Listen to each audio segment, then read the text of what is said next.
Nissan, then the Corvette in 5th place, and alongside the Corvette on row 3, that Lamborghini driven by Dominic Schwager. The two Maseratis, though, were absolutely sensational in qualifying. This could be their race to lose, as the safety car now peels away, and Mikel Bartels alongside him, Miguel Ramos. The lights go green, and we can go racing, and there is absolutely nothing between the two Maseratis, but riding on board with the Nissan, he's pulling up alongside the man in 2nd place. It's going to be Mikel Bartels into the 1st corner, but the Nissan gets into 2nd place, and then the Aston Martin in 3rd, and already the two Maseratis are split, with the 2nd Maserati down into 4th place. The rolling start there, absolutely beautifully executed by the Nissan. And here's car number 33, the 33 Maserati coming down the inside to turn 3, and the Nissan's also having a look into turn 3 on the race leader, but not close enough.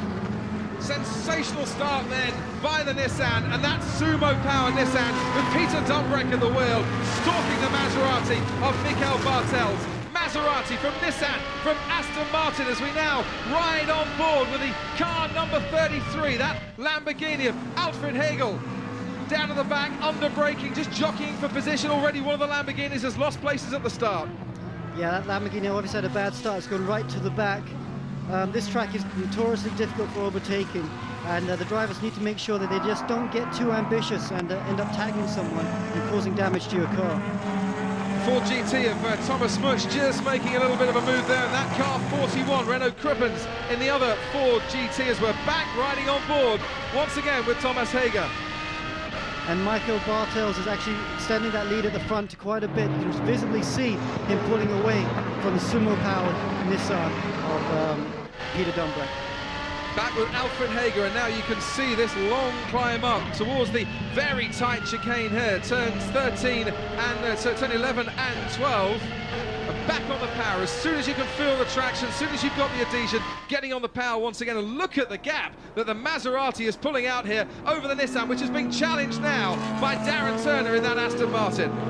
Yeah, Darren's going to be quite keen to try and get past the Nissan. You know, it's their home race with Thomas Enger in the car coming in next, and he knows if he can get past that Nissan, he should be able to pull away quite a bit. Already 1.9 seconds the gap between our leader, the Maserati, piloted by Mikel Bartels, and the 2nd place man, the Nissan of Peter Dumbrek.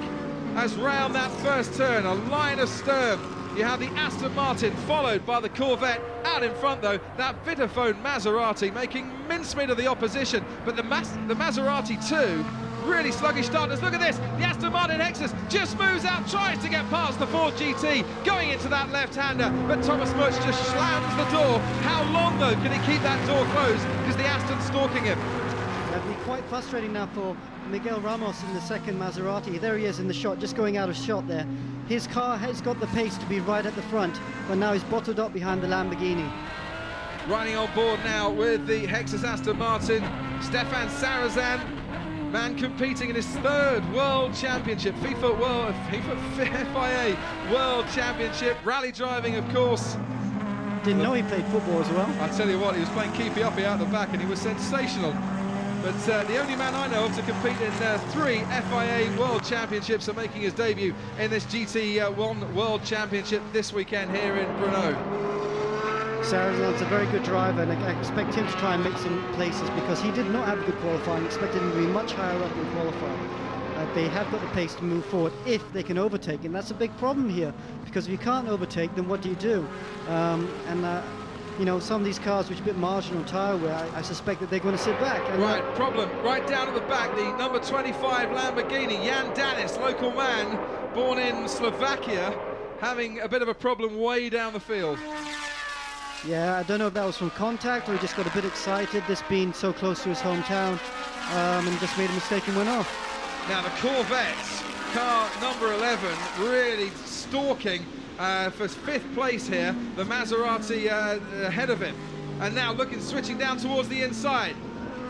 Just as the door slammed on him, that Corvette car number 11. That started on the 3rd row, Mike Heseman switching from Phoenix to Madcrock Racing this weekend, but pressurising that Lamborghini, that Maserati I should say. And Thomas Much is also stalking, he's also looking very closely. If this Corvette makes any small mistake, you can expect that Ford GT to be right through and trying to get further up as well. Yeah, riding in the slipstream, the Ford GT, inch for inch, millimetre for millimetre, as they now just drop down the hill towards turn 5. Tricky corner under braking, and if we do get some rain here, expect a few spills at this particular turn, and it is getting darker and darker here in Brno. Bit of sunshine away to our right, around about 10 kilometres away, but it's all being blown off course and off this track by the stiff breeze that's bringing the clouds in. And still that Ford GT right up the back of the rear wing of that Corvette. We can actually see the Ford GP now as we ride on board the Aston Martin Hexus. Look how close that gear stick is to the steering wheel. They put that gear stick nice and tall so that you don't have to take your hand so far away from the steering wheel to change gears. But through turn 10 there, a little bit of opposite lock on the exit, but otherwise looking quite well balanced. Our leader, meanwhile, 2.9 seconds clear after 2 laps. Absolutely stunning, and could win this race at a canter, but of course, pit stop to come, and 54 minutes of action on the track. It's going to be at least another 20 minutes before we see the pit stop window open. So Maserati crosses past our commentary booth to start another lap, closely followed, well, not so closely followed, by the Nissan and the Aston, as the rest of the field file through too. And Romain Grosjean watches on from the Matek garage. All smiles now, but give it another 10 minutes, he's going to start getting tense.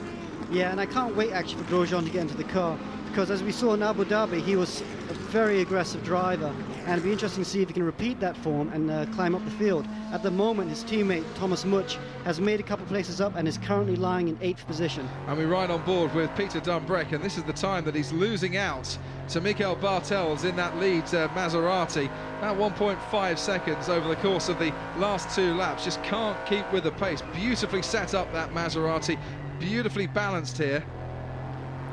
It's great onboard shots here. He's looking very calm and relaxed. Now, in the past, we'd be saying these guys would be looking after the tyres a lot because it used to be an endurance race, but now it's a sprint race, of course, this year. New for this year, it's only a 1 hour race, and these guys only have to go half an hour, 25 minutes, 35 minutes before they come in, change drivers and tyres. So effectively, these drivers are pushing flat out. Every lap should be like a qualifying lap right now. And I did wonder if Darren Turner was just losing a bit of time to Peter Dunbrek, and he has done over the past couple of laps. But you know what, on this lap, I think Darren Turner's found a bit of pace from somewhere, and he's closing up on Peter Dunbrek, and closing up mightily fast at the moment by, well, at least 1/10 of a second over the course of the first 2 sectors. So we'll keep an eye on that. As down at Magcrop, Mika Salo keeps an eye on his teammate. It must be frustrating for Mika Salo. His teammates are at the back of the grid at the moment, but back of the pack. But we know when Mika gets in the car, he's a hard charger, and he'll be making some places up as soon as he can. Yeah, Purdy Kuzmanen, 67 years of young. Mika Salo very much the driving force of that particular team. As back on board with Alfred Hager we go. Really fighting it round that final right-hander. Up ahead of him, 4.7 seconds, the gap now between first and second. The Maserati out in front, this Maserati down in 6th place, and now making his way. It's a hairpin to all intents and purposes, but they take it at around about 90 miles an hour. As look at this, the Nissan making a move on the Ford GT round that same hairpin. Oh, and they touch, and they bang as they go through that right-hander. And has the Nissan come off best here? Inside line for the Ford GT. Let's just have a look. There's another Ford GT trying to get in on the act as well. This is cracking stuff now as they go into the left-hander. 2 Fords, 1 Nissan, goes around the outside of the Nissan, moves up a couple of places. That's a good move by Jamie Campbell-Walter in that Nissan. They had a terrible qualifying earlier today, and it's not where they should be, and it's good to see them making places now. I just wonder what's happened to Maxime Martin in that car number 40, the middle of that 3 there. Started 5th on the grid and now running down in 16th place. Just lost quite a bit of time over the course of the first few laps, whilst Jamie Campbell-Walter has been making the time up in the Nissan. Yeah, just struggling for pace. Maxime Martin's teammate Bas Landers did a really good job in Q2 and was very quick, but obviously did not manage to take part in Q3, and they're just going backwards. Maybe that lack of running in Q3 has hurt them, and they're just getting to grips still with the circuit.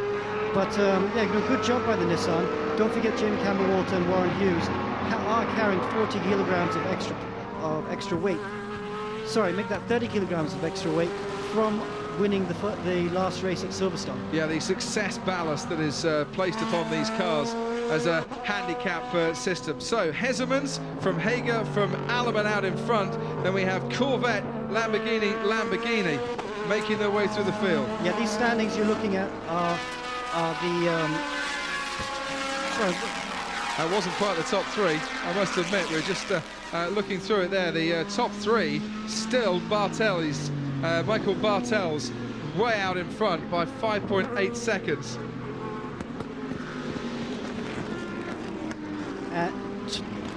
Thomas Much in the Ford GT, there in 8th position. He's still looking quite racy, and he's trying to get closer to that Corvette. I do believe that car has the pace of that Corvette if you can just find a way through. But all of these cars have actually been held up by the Lamborghini in 4th position, which is allowing the first top three to kind of streak away at the moment. Dominic Schwager in that Lamborghini Murcielago 670 RSV, and forming something of a train at the head of quite a few carriages. All a little twitchy, the Ford GT under braking there with the Aston, the number 9 Aston, Stefan Sarazan, that we can ride on there waiting to take advantage. We ride on board into what they call the stadium complex here, with a big grassy banks where you can stand at the top and see quite a bit of this track. A very good vantage point for the spectators.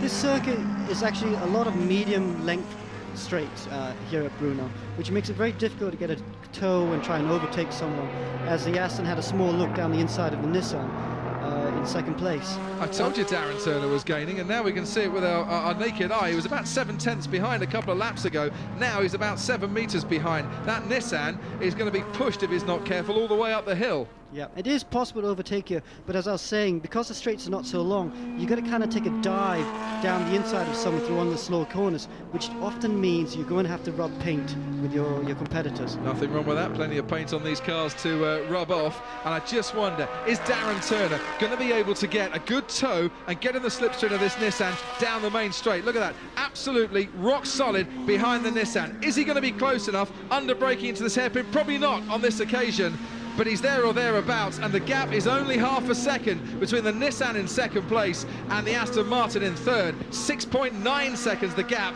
from Peter Dumbrek up to the Maserati that's currently leading. That is a huge gap, and we're only on lap 6. Yeah, they're going to be difficult to stop today.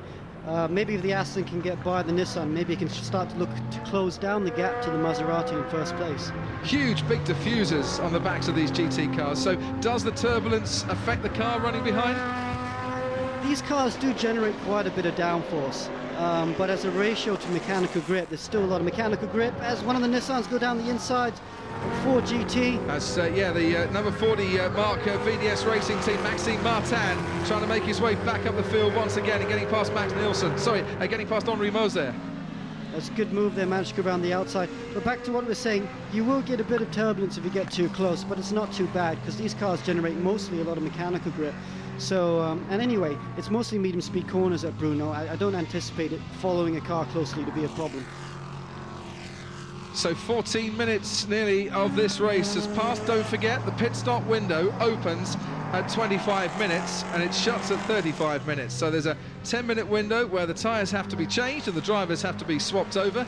And you've got to turn your engine off because a few of the GT3 cars came a cropper with that one as well. And 2 mechanics change all the tyres. So it's a race for the drivers to swap around and for the mechanics to get going as well, as we focus on this battle for 16th and for 17th place between Nissan and the Ford, and it's been a cracking battle now for a couple of laps. Car number 41 that you can see there in the front of it all, Renault Kuppens, the Belgian driver. After him comes Henri Moser, the Austrian, who won't mind a hill or two, and just behind them it's the car number 40, Maxime Martin, taking duties for the first stint. Yeah, Moser's trying to show his nose a bit to the Ford GT in front, trying to unsettle him. So that hopefully he can make a mistake. If he does make a mistake, that Nissan's going to be through in a flash. And here comes that Nissan now, pulling out to the right-hand side. This is like shelling peas, quite frankly, the easiest overtaking move you have ever seen here at Brno, as the Nissan just powers its way into turn 1, leaving the Ford GT standing. Yeah, those Nissans have been very good in a straight line. I'm quite surprised. Obviously got a good motor in them, because they actually generate quite a bit of drag because they've got a very large frontal area. You can see the frontal area when you look at the front of the car compared to the other cars. It's got quite a tall roof. But obviously they've done a great job with the motor, with that drivetrain, and it's been quick down the straights today. 600 brake horsepower, the maximum allowed according to the 2010 regulation. The VK56DE engine in that Nissan working wonders down the main straight. I was talking to the team earlier, and they said they're actually very happy with the torque figures as well. So obviously a good all-round power curve. As look at the gap now between the Maserati who's just gone out of the picture to the man in second, the other Nissan, the sumo-powered Nissan. Well, Peter Dumbrek just can't see the Maserati going up the hill. It's quite sensational. That Maserati MC12 car, the V12 engine, 540 maximum horsepower. Scintillating though, great downforce on this track, very well configured for it. Yeah, I mean the Maserati just doesn't have any weaknesses, you know. It's won the championship the last couple of years running, and they just, you know, have a very well sorted car, very sorted pairing of drivers, and you know, they're just doing a fantastic job. They certainly are. Now let's focus on the Aston Martin and Nissan battle here between Dumbrek and Turner. Last couple of laps, Darren Turner started to gain time once again and close down that gap, but he just can't get close enough. There's his teammate, Thomas Enger. I'm sure itching to get out on the track in front of his home fans and hoping that maybe in the pit stops, a bit of smart work by the crew means that Aston Martin can leapfrog the Nissan, because on the track at the moment just doesn't seem to be able to get the horsepower advantage or get the speed where he needs it the most. Yeah, don't forget the Nissan and the Maserati have a big heritage in GT racing, and you can expect this car's pit stop to be perfect, as well as the Maserati's pit stop to be perfect. The Nissans, however, are a new car for this year, and for both teams, it's only the second race with the car, so their pit stops might not be quite as quick as the established teams, just because they're getting used to working with a new car. That battle for 18th and 19th between Max Nielsen in the Nissan and Thomas Jäger of Germany. There you can see him there in the allinkle.com Lamborghini. You can see a huge amount of rubber already, marbles coming off these Michelin tyres, these soft compound Michelin tyres. Two Ford GTs running very close together now that the Nissan has left them behind. Left them for dead, really. It's gone, hasn't it? And out up front, 8.1 seconds. The gap now between the lead Maserati of Bartels and Peter Dumbrek running in second place. The other Maserati that started on the front row, Miguel Ramos, down in fifth at the moment. And then we have Corvette, Ford and Aston Martin. Stefan Sarazan, 18 seconds off the pace in ninth place at the moment, ahead of another Aston Martin, the Corvette, the meat in the sandwich. Christopher Nygaard in the other Maserati. Then we have Maserati, Nissan, and actually Jamie Campbell-Walter making his way up through the field at the moment. The car that started on the 11th row, those Silverstone winners, now making their way up to 14th place. So from 21st, they're doing the business. They're coming through the field and finding more grip in the race than they found in qualifying. Yeah, that's good to see, especially with the weight penalty, that they can still move up quite a bit. Mark Henrici, we were just watching there, the Corvettes, and so close together, these cars running down the field. And just looking to the back of it now, the Lamborghini and the Nissan, and this could be Jamie Campbell-Walter. It is, moving his way down onto the inside at this hairpin. Oh, and there's contact, and he forces his way past there, the Maserati, and that was absolute brute strength and muscle, and the sumo wrestler flexing his powers. Yeah, that was a straight drag down to the turn one, and really, you could say that Jamie Campbell tapped him, but really the Maserati should have given him a bit of room. He knew that Campbell was there, and should perhaps have just left the car's width, and then there might not have been contact. But nevertheless, the Nissan's through, the quicker car's through, and let's see who's next on the menu. Yeah, quite. Up into 13th place now. Tried to slam the door, the Maserati really. Trouble is, the foot was and the leg was already through that door, and there was no way that Nissan was going to concede there. If he did, he was either going to fall way back or be on the grass. Yeah, they don't work so well on the grass. No, so. it's funny that. Off-roading, not a good idea. It's a great shot here of the other Aston Martin, car number 10, who's down currently in 10th position. It's sandwiched right now. Clivio Picconi down in 10th position. Following his teammate Stefan Sarazan and the other Aston Martin. What's the number 9? We can ride on board with that car number 10 as well. You can see there in 10th place, 21 seconds off our current race leader, this on lap 9, but losing time to the Aston ahead of him in 9th. Looks nice and clean there, just making sure that there's no problems with the car. Everything seems to be working smoothly. There's 40 minutes to go in this race. The pit lane will open in 5 minutes time, and we could see the start of the pit stops. And I just wonder if we're not going to see this battle resolved in the pit stop between Darren Turner in the Aston Martin and Peter Dumbreck in the Sumo Nissan, if it's not going to be by the time their teammates jump in, places swapped and sorted around, because only 0.3 of a second between the pair of them here. This is a great old ding-dong scrap, and it's been going on right from the outset when that Nissan and the Aston forced their way through and past the second of the Maseratis. Yeah, I wouldn't be surprised if the team's on the radio to tell Darren, don't worry about trying to make a risky move, because the team know they're very strong in the pit stops, and they probably reckon they'd have a better chance of getting through in the pit stops than trying to take a wild dive down the inside. Thomas Enger will be the man taking over in the Aston Martin, and it'll be Michael Crum who will take over in the Nissan. And what are they doing? Jogging on the spot, bit of shadow boxing in the garage, trying to get into the zone. Yeah, at this point, you know, they start to get very quiet. You know, they're really relaxed and happy and joking. At this point, they start getting a bit quiet. They start perhaps put on their helmet and gloves and stuff, and just kind of find a little quiet time, because it's nice actually. Once you're in the pit, you're surrounded with people. When you put your helmet on, people know to leave you alone. And of course, if anyone comes to talk to you, you can't hear them because you've got the earplugs in. Sorry? Now the Aston Martin, 0.3 of a second on the previous lap, it closed the advantage. Could the Nissan, starting to be wearing its tyres a little bit, could it be suffering? Certainly on those rear tyres, no traction control, and getting out of these corners, you've got to start preserving your tyres as well. As the wet stand by, still the dark grey clouds hover overhead, but as yet no rain. Let's just watch this battle as they come into the final chicane, the left and then the right before the main straight, and the car's accelerating to about 160 miles an hour in 6th gear down this main straight, and just through that chicane the Aston not quite close enough, but he might just move over to the right hand side. Sadly we're not going to see that. Darren Turner to let Peter Dumbreck know he's there, although to be fair Dumbreck should know because Darren Turner's been there for a while. Yeah, and it's quite right to talk about tyre wear, because although this is a sprint race, the Aston's a very settled car. They're both front engine cars, but I anticipate the Aston's should be a lot better on the tyres. This one's still a new car. They're still playing around with the setup. I wouldn't be surprised if they're starting to abuse that front left tyre, especially through the turn 1, that corner you just saw these cars go through. It's a very quick corner, and if you have a little bit of understeer, you will destroy that front left tyre. Just a little bit of information for you. Bert Longin, the Belgian driver, has been shown the black and white flag, has been given a bit of a slap on the wrist and a bit of a reprimand from the race director for what I'm not quite sure. But the black and white flag goes out. We don't often see that being shown, do we? Yeah, just a warning. Yeah, just a warning, perhaps for closing the door on the Nissan when they had that contact. So, yeah, it's interesting. I've never seen a warning for a defending move. I've seen a warning for an attacking move, but never for defending.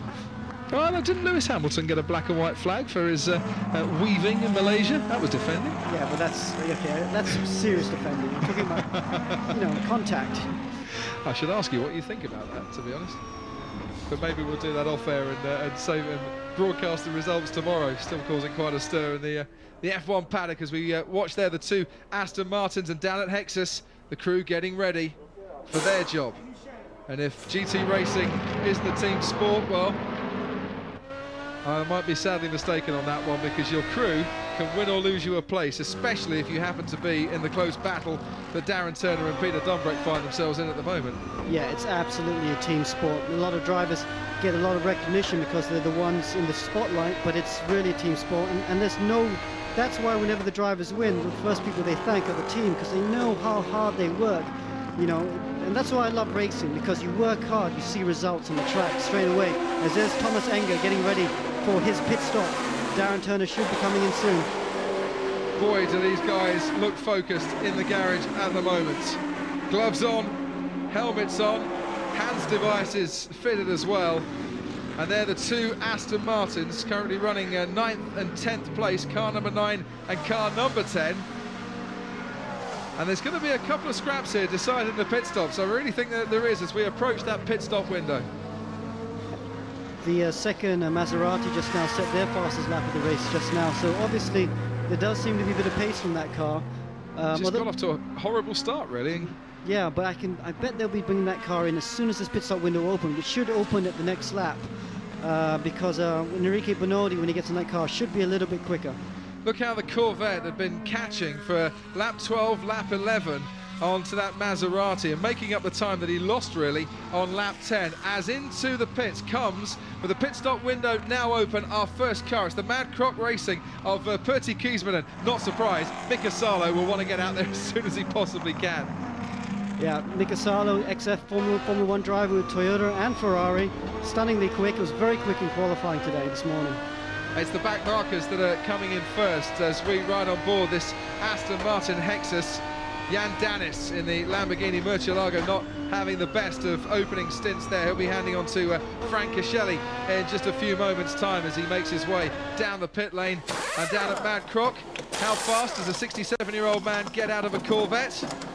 Well, we shall see. I think he's already out of the car. Yes, he is. And Mika Salo in there. Now, the two mechanics changing the tyres there. Only two mechanics are allowed to buzz around changing those tyres whilst the drivers sort themselves out with their belts. And interestingly, as we watch two Aston Martins here coming into the pits and soon to pass the Mad Croc Racing garage is the Aston Martin of Darren Turner. So Thomas Enger is going to be coming out very quickly indeed as Mika Salo almost collects a Lamborghini coming out of the pit lane. Hopefully we'll see the Aston Martin pit stop, and we are seeing it. These guys are so quick. These two guys, the two mechanics running around to do the pit stop. You can see that they don't have air boom. They actually have air. The air gun is operated by a cylinder on the back of the mechanic's back. So even though it's heavy, he can maneuver around quicker. It's like two scuba divers doing tyre changing here. Yeah, bit quick. Also in, Thomas Mutsch, so Romain Grosjean will be taking over that Ford GT. Whoa, and out goes the Aston Martin. Gets a slap on the roof there from the mechanic. Lollipop still down on that Ford GT car as the mechanics just changed the rear right tyre. As Darren Turner comes out ahead, the other Matek Ford GT and back out onto the track again. Darren Turner coming out, Thomas Enger coming out. Darren Turner's work in this race is done. We're not quite at half distance, but already seeing quite a few pit stops being made. It'll be interesting to see what sort of lap times he could do. And that's the second Maserati just coming out there behind Romain Grosjean.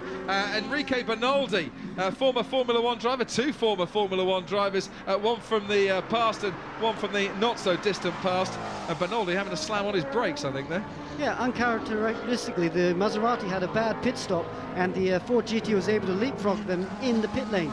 So this can be interesting because these are two drivers I want to watch in this second stint. Bernoldi's very exciting, and of course, we saw from the first round how Romain Grosjean is very good, especially under the brakes, and it'll be interesting to see what sort of lap times he can do in that Ford GT. It was such an important first round as well for Romain Grosjean after all his troubles at Renault last year. Teammate to Fernando Alonso and just didn't get to grips with Formula 1. Here's a man, GP2 Asia winner, of course, has been prolific on the track in the Junior Series, to now switch series and come in with a race win right at the start. It's Bernoldi there, sliding round the left-hander. I think important for his confidence that he got that win in the desert of Abu Dhabi. Yeah, and look, he seems to be pulling away. This Maserati is a very quick car. Very, very quick. I mean, the other sister one is leading the race, but that's interesting to see the Ford is pulling away a little bit at this stage. So, car number 38, Dominic Schwager, makes way for Nicky Pastorelli in the all-Inkel Lamborghini.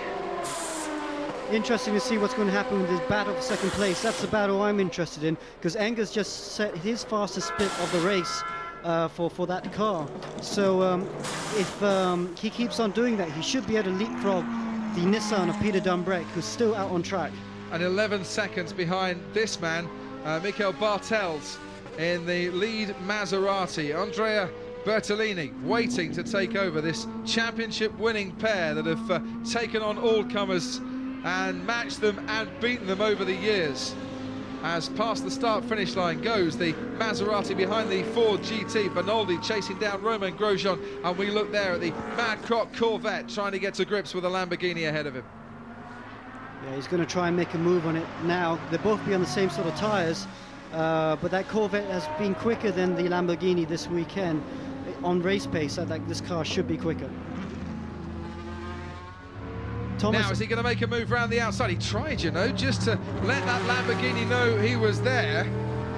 Xavier Masson bearing down now on that car number 38 of Nicky Pastorelli. Now pulls out to the left-hand side, but Pastorelli is just a bit too far ahead, maybe 2 or 3 car lengths ahead, and there's no way through as they get into the stadium section and continue to drop downhill. It's quite a steep plummet downhill. While we watch that battle, just to tell you that the Sumo Power car, the car that was running in second place, that Nissan of Peter Dumbreck, has now come into the pits. And this battle ahead of Enrique Bernaldi and Romain Grosjean as we ride on board with Peter Dumbreck, stopping right now for his pit stop. Right-hand drive car, one of the few cars that's right-hand drive in this series. And now it's a quick pit stop. The driver that's just got out, Peter Dumbreck, is helping driver that's just going in, Michael Crum, with the seat belts, just to try and speed things up. He'll also connect the radio because the driver in the car can't see where the radio is. Close the door, and now all the driver has to do, Michael Crum has to do, is wait for these 2 guys to finish changing the tyres. Yep, scuba divers have done their job on the left-hand side. Now we need to change the right rear tyre. Tandem, teamwork, down onto the tyres it goes and away. Really neat pit stop, that. Really efficient. Drivers doing their job well, but the Aston has gone through, and however well they did at the pit stop, that Aston Martin with Thomas Enger, as you rightly pointed out, Alex Young, charging through the field, has got up ahead into second place by some margin. Yeah, it's a really good stop. I mean, Enger's stop was a really good stop, and he's done a really good job, and he should finish up in second place still, although we still have Michael Bartels, who has yet to pit still. I tell you what, it's a perfect way to make up for the disappointment of Silverstone this. Yes, they're being eclipsed by the Maserati, but the team that should have won that Tourist Trophy, but were excluded, of course, because of the excessive wear on one part of the plank underneath the Aston Martin car, bounding back onto the track here and on their way to picking up points in this championship race. Now, is that our race leader coming into the pits? I think it is. While we watch the Nissan and the Ford GT coming down the straights. Oh, and almost colliding with each other, the 2 Ford GTs. As they swing into that first turn, we stop with Michael Bartels getting out and making way for Andrea Bertolini. Look how quickly they got out and into that car. These guys are used to doing this year after year. It's very slick, these 2 guys. And look how quick they are with the tyre changes as well. But this is going to be a quick stop and should comfortably keep him out in front. As we look at Thomas Enger in that Aston Martin, running in second place pretty much in the race. Still 1 rear right tyre to be changed on the Maserati, and away it goes. Ooh, a bit of wheel spin as he makes his way out of the pits. And Thomas Enger a long way back, Alex, still not even into the final chicane. But they are on the same straight, which is I think that Aston Martin has closed up the gap ever so slightly. Still very far away as you see the leader pull out in through turn 1. This is the second car in second place, the Aston Martin of Thomas Enger, local hero. I think they have closed up the gap a little bit, but no, it's too slick by the Maseratis. They are still way out in front. What was it, about the length, I suppose, of the main straight between our race leader there, the Maserati, and Thomas Enger. Oh, it's here! The Mad Croc just charging past on the Ford GT, car number 12, Mika Salo, as we rightly thought, now making his way through the field and catching Rahel Frey, making a debut for the Ford GT, the Matek Ford GT team, just napping a little bit. The lady team has been a bit off the pace, but Mika Salo charging past him there with ease. Yeah, that's the fight for 20th position. So Mika Salo still, streaking away from the Ford GT quite easily, and he'll be looking to see who's next on the list. Romain Grosjean now has the number 11 Mad Croc in his sights. Xavier Masson in that Corvette, with Enrique Bernaldi behind in the Maserati. This is the battle for 5th and 6th, with the Maserati currently running in 7th place. Through the left-hander, down at turn 7, 70 miles an hour. And still dropping downhill in that stadium section. Grosjean just chomping at the bit and desperately trying to find a way past that Corvette. Yeah, a couple of cars still to pit still. Oh, going wide there, the Aston Martin Hexus, and Stefan Sarazan on board. Just a little nervy moment, having to get himself back on the straight and narrow. So, making sure that he kept on track. Very nice indeed. Let's hear from a man who did a sterling first stint on track. Peter Dumbreck is down in the pits with Haley. Peter, you fought hard to hold on to your position in your stint there. You certainly had Darren on your tail throughout. Sorry again. You fought hard to hold on to your position in your stint then, and you were fighting Darren at your tail throughout. Yeah. My good mate Darren was right behind me the whole way. He pitted 2 laps earlier, so I saw that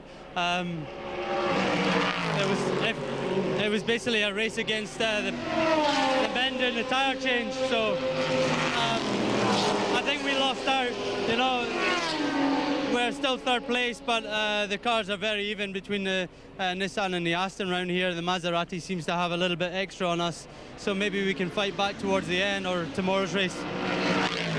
So noisy down in the pit lane. Haley having to shout there for Peter Dumbreck to hear her. The gap between 1st and 2nd, 6.2 seconds at the moment. And then the gap between Thomas Enger and Michael Crum is now 11 seconds. That pit stop and Thomas Enger's subsequent 2 laps really have cemented that Aston Martin team into 2nd place. The battle for 5th and 6th is the one I want to watch at the moment, because that's hotting up quite a bit with Grosjean trying to get through onto car number 11, the Madcock Racing of Xavier Masson. Yeah, we meanwhile focus a little bit further down the order, the battle for 11th and 12th, the Corvette in 11th and now on board with the Aston Martin Hexus in 10th place at the moment, Jonathan Hershey behind the Nissan. Actually, it's a really good job by the 2nd sumo-powered car. It's actually up in 9th position right now, so they're trying to get past this sumo-powered car. But that Nissan started 21st and now is in 9th position, so great driving by Jamie Campbell-Walter, who's now handed over to Warren Hughes, who's now in the car. Yeah, quite. Not going to make it into the points unless they hit the top 3, but of course the finishing order here sorts out the grid position for tomorrow's championship race, and you get points all the way down to 10th place for that. So everything is worth fighting for in the remaining 23.5 minutes. Yeah, this Safan Sarazen, who's just did a first stint, he did a good job in the opening stint. But Campbell Walker actually stayed out quite long. He didn't come in early, so once the traffic had gone in, he stayed out longer and did a lot of good laps, which allowed them to leapfrog the others. But now Warren is in the car. Yeah, and under pressure from the Aston Martin. Look how Jonathan Hershey is now throwing that Aston Martin through the final chicane, and down the main straight they come there. Little bit nervy, very twitchy, that Nissan car number 22 with Warren Hughes on board as they make their way down the main straight now, and under pressure maybe going into that first turn. He thought about it, didn't he, Jonathan Hershey? Thought about trying to get round on the inside, but the Nissan rightly closes the door and defends its line, but just looking a bit unstable. Yeah, you can't really overtake it into turn 1 unless you really get alongside, because it's such a quick corner. But yeah, that Nissan doesn't look so good. It's just moving all over the place. And look, Warren's defending again into turn 3. Warren Hughes was complaining of a lack of grip this morning in qualifying. Obviously, Jamie Campbell-Walter has learned to deal with it, but he shouldn't be suffering. You know, the tyres have only just been changed on that car. He shouldn't be suffering too much. As a driver, though, if you're stuck behind a man that's doing all that, you're thinking, right, come on, Christmas has come early, I'll have him. The other thing, of course, is that the sumo-powered Nissan here will be on slightly colder tyres, so maybe it's just a case of the tyres warming up. Because they pitted towards the end, the others are on warm tyres and he's still on cold tyres. So it's got to be, the Aston's got to try and make a move now on the Nissan before the Nissan gets to the groove and tyres come up to temperature. This is a great battle down the field. Nissan from Aston Martin from the Corvette as well, the Phoenix Corvette, and then the Lamborghini. But just to refresh your memory, our leader at the moment, Andrea Bertolini, 5.9 seconds ahead of Thomas Enger in the charging Aston Martin, and the gap is coming down. It was 5.9 seconds and has now been reduced by another tenth or so as well. Enger is finding time here over that Maserati, and I don't think that this race is settled just yet. Long way to go here. Yeah, Enger did a 57.0. He has the fastest lap of the race so far. But I just get the feeling that Bertolini who's leading in that Maserati, is just kind of controlling the pace. He knows he can pull something else out if he wants to. Still, Jonathan Hershey working away feverishly behind the steering wheel of that Aston Martin, and a little bit further away from the Nissan of Warren Hughes as they go down the main straight on this particular occasion. The gap is up to about 7/10 of a second. Yeah, I think that Nissan is up to speed now. Yeah. He's pulled out a bit of a gap, so I think he's going to be gone now. I think he'll be moving further forward from this point onwards. Maybe just suffering colder tyres by that later pit stop, and that was what was causing a lot of the twitchiness. Enrique Bernoldi's catching up on Romain Grosjean meanwhile. Yeah, it's a good battle. This is the battle I want to see. It's a battle for 5th position between the Croc Chevrolet, Ford GT, Maserati, and the Aston Martin following in behind. It's great to see all these different models, just different brands, just battling it out. So it's Maserati from Aston Martin, from Nissan, from Lamborghini, Corvette and Ford GT. How about that for a nice spread amongst the top 6? Yep, 6 different manufacturers in the top 6. Great to see. It's great for the racing, it's great for the championship. Yeah, I'm loving this series. I have to admit, first taste of GT racing, and it certainly is not disappointing here in Brno this weekend. First taste of the Czech Republic as well. I mean, I know you love it here, you've won here before, Alex, but it's a cracking country, and it's a super little track as well. It is. Yeah, I think I might be biased, but yeah, I always enjoy coming back here. Don't be biased. Aren't you one of the only guys to do a double header in A1 GP? Yeah, one of the few. It was a really good weekend for us, but that's in the past, and this is now GT racing at its best. As they watch on from the garage and down at Maserati, they're not chewing the fingernails just yet, but there are some vital championship points coming their way, and points that might just take this Vodafone Racing team into the lead in the team's championship as well. There was only 7 points in it at the start of this race, but of course 8 points, 6 points and 4 points for the first, second and third by the time we finish the first hour of racing proper this weekend. Yeah. Grosjean in the Ford GT was getting a lot closer to the...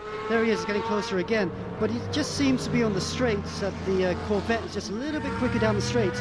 Ooh, Grosjean's really close here. He might have a go into turn 5. Yeah, you're right. He might just do that, under braking. Who brakes last?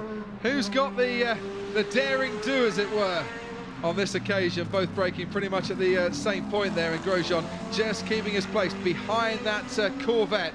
Driven superbly well, by the way, by Xavier Masson at the moment. He's really holding off Grosjean well. Yeah, I think Grosjean's going to have to count that. He keeps the pressure up, try and get that Corvette to keep pushing, to use those tyres, abuse those tyres. So hopefully that Corvette will make a mistake soon, which will allow the Ford GT to have a stab at it. And another half a second, by the way, Thomas Enger has found on lap 20 out of the leader's advantage.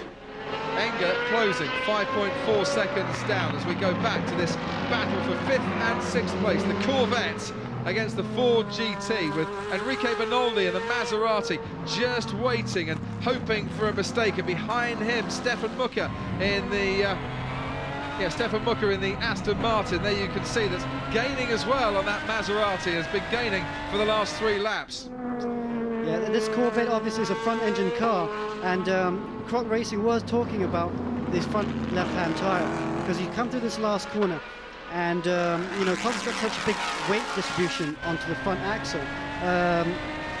Apologies, Freddie Makovic in the Aston Martin, and now we can see him closing, and I wonder, he might just pull out to the right-hand side here, have a go at Bernoldi. No, goes down to the left-hand side, trying to go around the outside. Great defending from Bernoldi, who kept us waiting, kept us guessing as to whether he would go left or he would go right to defend his line, and stayed dead straight down that straight and made sure the Aston couldn't get past.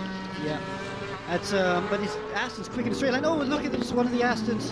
Yep, this is the young driver Aston, car number 8, the second one of Stefan Mucker, getting behind the Phoenix Corvettes. Of Stefan Rossini. Yeah. Rossina. Well, look how the Aston's been gaining on that Corvette over the course of the last 3 laps. Yeah, and this is the fight for the battle, 12th and 13th, and he's... Whoa!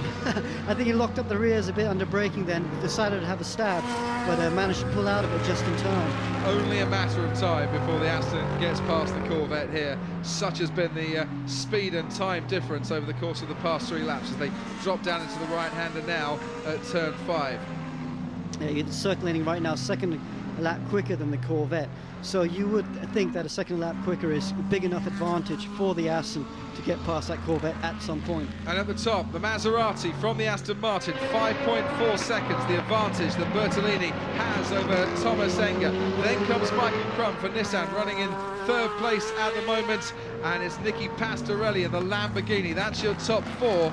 Here, though, Romain Grosjean, currently in 6th place, hunting down that Corvette of Xavier Masson and trying to get 5th. But the Aston Martin's got past the Corvette, as we predicted that it would. And in the end, it was quite easy for Stefan Mucker, and away he can go. And up he goes now, Stefan Mucker, into... Just looking at what place he goes into, 9th place, I think. And here's this battle for 5th place. Corvette followed by the Ford, Maserati, and then the Aston Martin. Grosjean having a look, and behind Enrique Bernoldi, that's the Aston Martin having a bit of a look there as well. Freddie Makoviecki all having a look, but nobody can force their way past. Well, this is the problem with Brno. You know, we only have about medium-length straights here. Don't have a real long straight for a driver to get a toe up onto. So, you know, qualifying is so important, but it will be possible. I think the guys with quicker cars like Grosjean or even Bernoldi, they have to be patient. I think Grosjean especially knows that he's got the pace on the Corvette, so he just needs to keep the pressure up. And towards the end of this race, when the tyres are a bit more used, because that Corvette's definitely using those tyres harder, Grosjean probably has a better chance of getting by.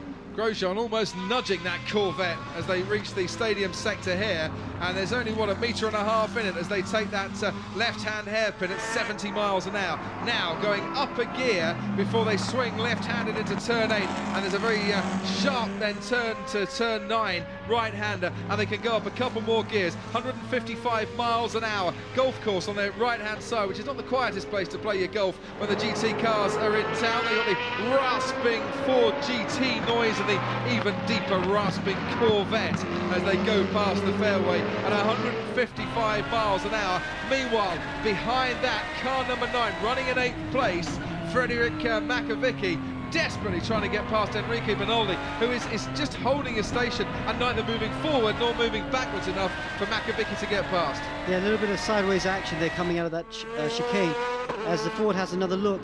See, this must be so frustrating for Grosjean because he knows he's got the pace, but just doesn't have the speed down the straight to take the Corvette as it's so I tell you what, close. he's going to get a toe now though, down this main straight. Grosjean is absolutely slap bang 2 meters behind that Corvette in front. Can he move over to the left-hand side and try and do him down the inside? No, he can't. Just hasn't quite got the speed, nor has the Aston Martin got the speed to get past the Maserati in the battle for 7th and 8th. This is great racing. This is great GT racing, and I got a feeling it's going to go all the way to the flag. So, who's going to make the bold move? Who's going to just make the bid for glory? They're not racing for points here. They're racing really for grid positions come tomorrow's championship race. Oh, I think Grosjean's going to get a run at him. Oh, and here we have car number, what's that? Car number 33, I think, the Triple H Team Hager Sport Maserati of Alfred Hager. Yes, it is, moving himself up into 14th place. Past Stefan Racina in the Corvette. How Romain Grosjean wishes he could do that at the end of the next lap. Yeah, it's frustrating. But you can see the Corvette is taking slightly different lines here. It's trying to straight line the exit out of the corner a bit. It's got very slow minimum cornering speeds. The Ford's much quicker through the corners. It's just not quick enough down the straight. It's about being quick. And if you want to overtake someone, you've got to be quick down the straight. Ain't that the truth?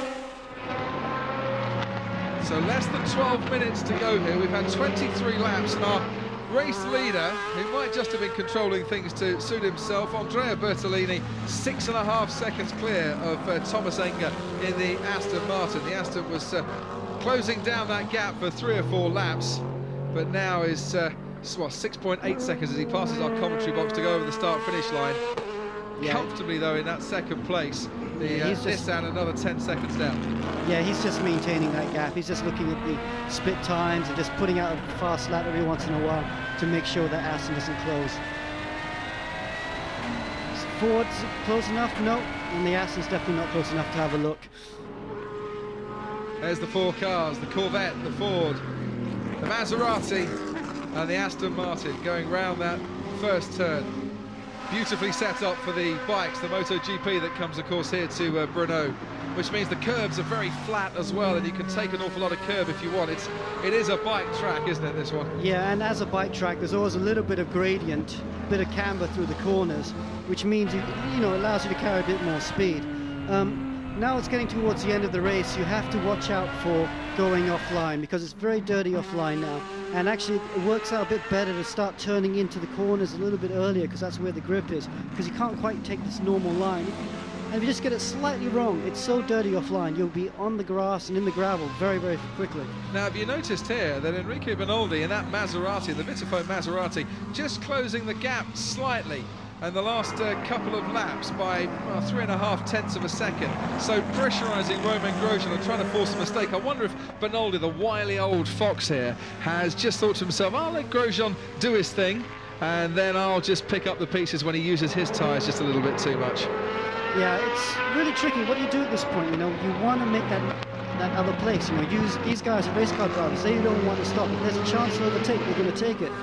But at the same time, you have to think about the race tomorrow, because this is just a qualifying race for tomorrow. And let's swap to the pit lane with Haley again. There's over a 6-second gap between the Aston and the Maserati. Is it likely that Thomas can close that? No, I don't think so. I think the Maserati this weekend at this circuit's got a great sort of speed with them all the time in practice, qualifying, and now in the race. I think the main thing now is just to Thomas to ease off, make sure the Nissan doesn't catch up, and we'll be happy after what happened at Silverstone. We'll be happy with the points just to collect second and hopefully be in a good position for tomorrow's race. Has the plank been on the car? Sorry? Has the new plank been on the car? That's fine. I mean, this circuit's a lot different from Silverstone. It hasn't really got the same bumps, so we actually haven't been touching at all. So, all in all, it's been very good. And just as Darren Turner says that Thomas Enger needs to ease off and consolidate second place, so he eases off by about a second on lap 24, which means that there's only now an 8-second advantage between himself and the Nissan that's chasing in third place. Yeah, and Thomas Enger and Darren Turner in that Aston Martin must think they've got a good chance for the championship, and it must be so gutting for them to be the form team, the form car at the last race, and to still have 0 points in the championship. So he's quite rightly thinking about the championship. They will pick up 6 points for this race if they finish second, and at least it gets them off the board and into the championship hunt.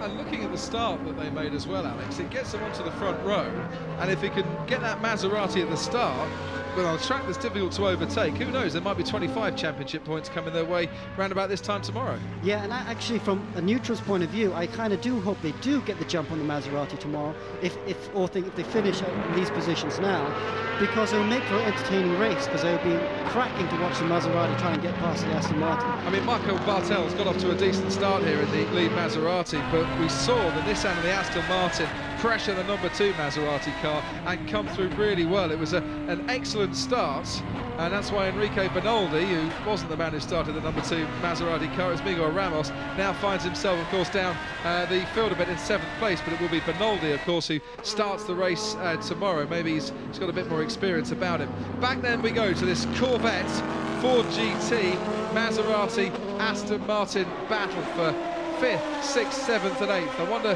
who they're cheering on. Sorry, I didn't see that. Yes, okay, I'll let you on. 7 minutes and 15 seconds to go. You're watching the racing cars instead? Yeah, okay, back to the race cars. This is still a great battle, you know, but it looks like the Corvette looks a bit more comfortable in front of that Ford GT. Maybe he's got the measure of him now, and maybe the Ford GT's just used its tyres up just a bit too much and trying to get by. Corvette 5th, Ford GT in 6th, and yeah, look, Ford GT just dropping off over the last 3 laps, but on this lap it seems that Romain Grosjean's just getting it together again, maybe conserving his tyres and then waiting for another push, try and catch that Corvette off guard just a little bit. Yeah, it's quite a good strategy sometimes when you're trying to overtake someone, to kind of hang back for a couple laps and then push again, because as we watch this battle between the other 2 Ford GTs going into turn 1, identical car, different drivers, and they couldn't quite squeeze past car number 41, driven on this stint by Marcus Paltala. Baz Linders just holding station a bit, and we haven't had the rain, so I haven't had the chance to see this car in the wet once again, but it was sensational in pre-qualifying in the wet on Friday. Yeah. And back to that battle for 5th place, just saying sometimes it's better to hang back a bit for a couple laps and then push again, because when you follow someone too closely, you kind of fall into their rhythm of driving, which is not the correct thing, because then you end up just going as quick as him.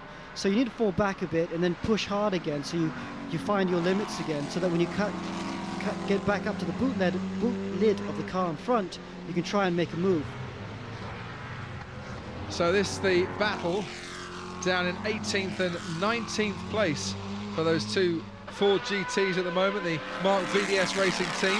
Meanwhile, there's another Ford GT working twice as hard, 3 times as hard to try and get past that Corvette, and the gap 0.4 of a second, 4.5 tenths the difference between that Corvette and the Ford GT. And that Aston's having a look on the Maserati once again, and Enrique Bernoli's just got to be a little watchful of his rear view mirror, of his wing mirror on the side of that Maserati, because the Aston's still there and he's still just lurking and trying to take advantage of any slight slip up by that Vitaphone Maserati. That Maserati would be quite disappointed with this performance. I mean, there they are back in 7th position. Really, they were comfortably second quickest car in qualifying, and really they will feel this is a missed opportunity to have finished second today, really. I don't even think they can complain too much about being on the dirty side of the track as well, you know, rolling starts, and the racing line, you know, is well, there's a fair amount of rubber down that main straight that's been laid down during the course of today's racing, so he would have had the grip. He just got completely outdone. There's a little bit of a wobbly moment there for Freddie McAvicky. He just got done by the Nissan and the Aston Martin, just made blinding starts.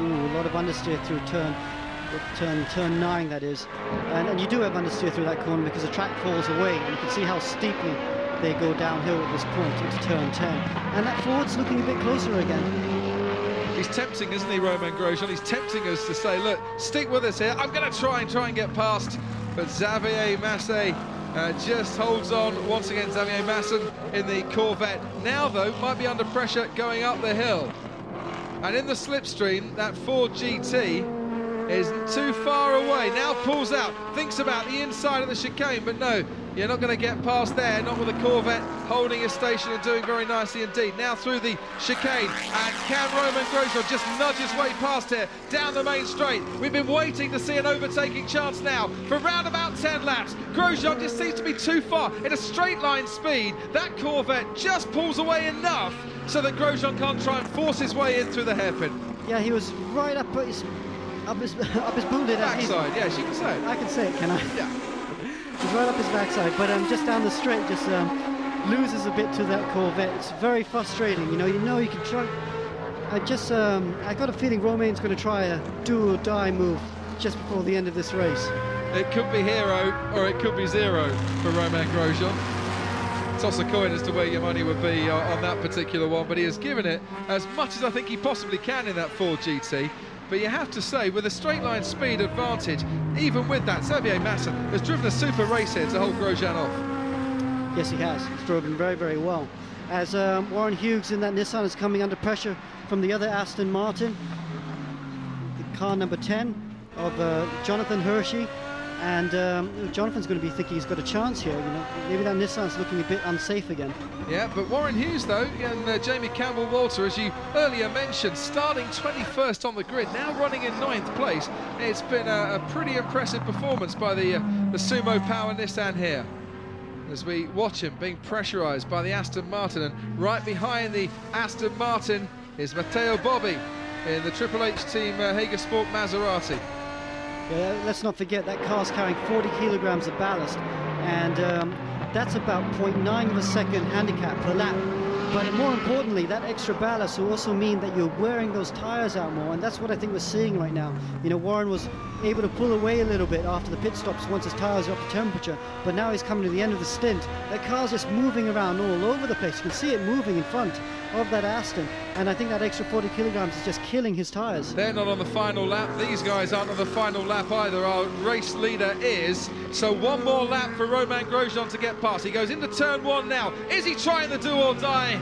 Well, if he was, it just wasn't enough and the Corvette stays ahead once more, and it's so frustrating because round the corner, that Ford GT is sensational. Will it lose out though down this straight before he can get a little chance into the left-hander as they go now in towards turn 3? Grosjean just too far away. He's about 3 feet behind, and by the end of that straight, he's about 2 meters behind. Yeah, he's close enough here though now. If he can just get on the power earlier, slightly earlier, he might have a go into turn 5 at the bottom of this straight. Let's see as the cars then dip down the hill and disappear out of view and come into the stadium sector. That's one of the back markers. That's the Ford GT, that's the lady team of Frey and Alleman. Now we pick up this battle as Grosjean almost shunting the Corvette in that Ford GT down the hill. Enrique Bernoldi right behind them as well. Our race leader comfortably ahead by 6.5 seconds is Andrea Bertolini and Michael Bartels, but this, the closest battle on the track at the moment. Thomas Enger in 2nd place, Michael Crum in 3rd place. This, the battle for 5th, 6th and 7th, and it is going to go all the way down to the line, which is fast approaching our race leader now, Andrea Bertolini, who has seen his advantage just being trimmed down after the pit stops, but never any danger that this Maserati wasn't going to win here today. It takes the checkered flag, and the qualifying race is won for Maserati by Bertolini and Bartels. Great drive and flashing his lights, Thomas Enger to his home fans to come home 2nd, and the points are completed with Michael Crum and that sumo-powered Nissan. Meanwhile, just racing for places, Grosjean trying in the left-hander just to get past the Corvette, can't do it. And it is going to be Xavier Masson who just manages to hold on, but Bernoldi really close to that Ford GT. And had the line been another 50 yards down the track, would Bernoldi have got past Grosjean there? What a thrilling climax to that battle. Yeah, the Ford GT of Grosjean just trying to go down the inside through that last corner, but just pulled out of it at the very last minute, which was probably a sensible thing because there would have been contact, which allowed Bernoldi in the Maserati to run on him to the start-finish line, and fortunately the Ford GT was able to hold on to 6th position just. Fabulous stuff. Darren Turner hopping off the pit wall. He'll go and slap Thomas Enger on the back because Enger's laps before the Nissan pit stop. Oh, talking of Nissans, car number 22 that we thought might be a bit trouble, Warren Hughes, hasn't seen the checkered flag. And was it tyre wear or something else that caused that car to come off the road and into the tyre barrier? But he's not going to see the checkered flag, and that's a huge shame after one of the drives of the race. Devastating. We don't know what's happened here, but he was in 8th position, which is a fantastic performance from 21st on the grid, and on the last lap he's in the gravel. Well, we'll find out, and Haley down in the pit lane will get the information for us, I'm sure, in a few moments' time. And if she goes anywhere near the Vitaphone racing team for Maserati, she might just get drenched in champagne because they've taken the points here, the 8 points for this championship race, and they will move ahead of the Phoenix Racing Corvette team in the team standings here. Many more points to play for tomorrow. Maserati on this track though looking really good. Enrique Bernoldi should have been there for a 1-2, but the start cost Bernoldi's teammate Miguel Ramos dear. Yeah, I can't wait for the start of tomorrow's race to see what happens. You know, that Aston Martin's on the front row next to that Maserati, and we know that Aston's quick in a straight line. If he has the same start as he had today, he's going to probably take that number 1 Maserati into that first corner, which will set up a cracking race. So, Andrea Bertolini gets the waves and a picture or two from the marshals who have been on duty come rain or shine, and there's been plenty of both today, and fully deserve the chance to take their pictures as the cars make their way back down into the pit lane. See, it's great to have the lights on the front so you can just flash everyone to let them know that the winner is coming their way, and start your celebrations before you manage to get out of the car. Thomas Enger coming 2nd in that Aston Martin, started 3rd on the grid with Darren Turner. They can be really pleased, I think, the Aston Martin team with their work, and there's Thomas Enger waving to the crowd as you would expect him to do in his home race. Yeah, he'll be very happy with that. He is loved in this country. This country, he's Czech Republic's first and only Formula 1 driver, and he's always been an extremely quick driver. Absolutely. 33 years of age from Liberec in the Czech Republic. Raced for Prost, didn't he, in 2001? Yep. Thomas Enger. His first race was my first race in Formula 1 as well. Was it really? Yeah. Did he beat you? No. Good. I'm glad I asked the question then.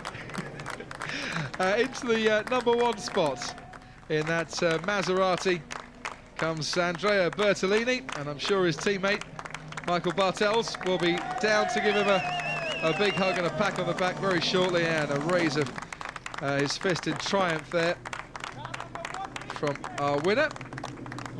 They can be very pleased with the job they've done this weekend. You know, so controlled, just did the pace when they needed to do, didn't make any mistakes, and set themselves up very well for tomorrow. Yeah, they look the part, don't they? They really do look the part, that Vodafone Racing Team Maserati. But Turner and Enger looking the part too in the Aston Martin.